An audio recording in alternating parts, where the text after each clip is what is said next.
ಹರೇ ಕೃಷ್ಣ ಎಲ್ಲರಿಗೂ. ನಮ್ಮಮ್ಮ ಏನಿವತ್ತು ಜಪ ಮಾಡ್ತವ್ರೆ. ಇವತ್ತು ನಮ್ಮಮ್ಮಂಗೆ ಹೇಳಿದೆ ರೆಡಿಯಾಗಮ್ಮ, ಇದು ಇಸ್ಕಾನ್ಗೆ ಹೋಗೋಣ ಅಂತ ಹೇಳಿದೆ. ಸರಿ ನಮ್ಮಮ್ಮ ರೆಡಿ ಆದರು. ನಮ್ಮ ಅಣ್ಣ ಹೊರಗಡೆ ತೊಗೊಂಡೋಯ್ದ ಬೈಕು, ಫುಲ್ಲು ಪೆಟ್ರೋಲು ಮಾಡಿಸಿದ್ದ. ಸರಿ ಅಂತ ಅದೊಂಚೂರು ಖುಷಿ. ಹಂಗೆ ಹೋಯ್ತಿದ್ವಿ, ಇಸ್ಕಾನ್ಗೆ ಹೋದ್ವಿ. ಸರಿ ನಮ್ಮಮ್ಮ ಜಪ ಮಾಡಬೇಕು ಅಂದರು. ಅವರು ಬೇರೆ ಕರೆದಿದ್ರು, ಬನ್ನಿ ಜಪ ಮಾಡಿ ಅಂತ.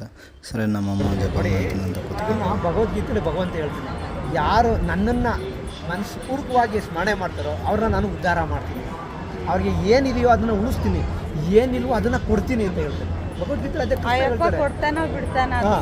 ಅದು ಒಂದು. ಇನ್ನೊಂದು, ನಮಗೆ ಮನಸ್ಸಿಗೆ ಹೇಳ್ಬೇಕು ಅಂತ ಆಸೆ ಆಗುತ್ತೆ. ಯಾಕೆಂದ್ರೆ ಏನು ಹೇಳ್ತದೆ ಅಂದರೆ, ಒಂದು ಬೃಹದ್ನಾರಕ ಪುರಾಣದಲ್ಲಿ ಹೇಳ್ತದೆ, ಹರೇರ್ನಾಮ ಇವ ಕೇವಲಂ ಕಲೈವ ನಾಸ್ತೈವ ಗತಿರನ್ಯತ. ಹಾಗಂದ್ರೆ ಈ ಕಲಿಯುಗದಲ್ಲಿ, ಕಲಿಯುಗ ಅಂದರೆ ಕಲಹಯುಗ. ಕಲಿಯುಗ ಮೀನ್ಸ್ ಕಲಹಯುಗ. ಕಲಹ ಅಂದ್ರೆ ಏನು? ಜಗಳ ಅಂತ. ಅಂದರೆ ಈಗ ನಾನು ಹೇಳಿದ್ದನ್ನ ನೀವು ಕೇಳಲ್ಲ, ನೀವು ಹೇಳಿದ್ದನ್ನ ಅವ್ರು ಕೇಳಲ್ಲ, ಅವ್ರು ಹೇಳಿದ ಇನ್ನೊಬ್ರು ಅಂದರೆ ಕೇಳಲ್ಲ, ಯಾರ ಮಾತು ಯಾರಿಗೆ ಕೇಳಲ್ಲ. ಇಲ್ಲಿಂದ ವ್ಯೂ ಚೆನ್ನಾಗಿ ಕಾಣಿಸ್ತಿತ್ತು, ಸನ್ಸೆಟ್ ಬೇರೆ ಆಗ್ತಿತ್ತು, ಸಖತ್ತಾಗಿತ್ತು ನೋಡೋದಕ್ಕೆ. ಇಲ್ಲೆಲ್ಲ ಫೋಟೋ ಹಿಡಿಸ್ಕೊತಿರು ತುಂಬ ಜನ. ಸರಿ ನಾವು ಮಾಲ್ಗೆ ಬೇರೆ ಹೋಗ್ಬೇಕಾಯ್ತು, ಟೈಮ್ ಆಗುತ್ತೆ, ಜಲ್ದಿ ನಡಿಯಮ್ಮ ಅಂತ ಕರ್ಕೊಂಡೋದೆ. ಇಲ್ಲಿ ಸನ್ಸೆಟ್ ನೋಡಿಕೊಂಡೆ, ತುಂಬ ಒಂದು 10 ನಿಮಿಷ ನಿಂತ್ಕೊಂಡ್ವಿ ಅಲ್ಲೇ. ಸನ್ಸೆಟ್ ಮಾತ್ರ ಮಸ್ತು.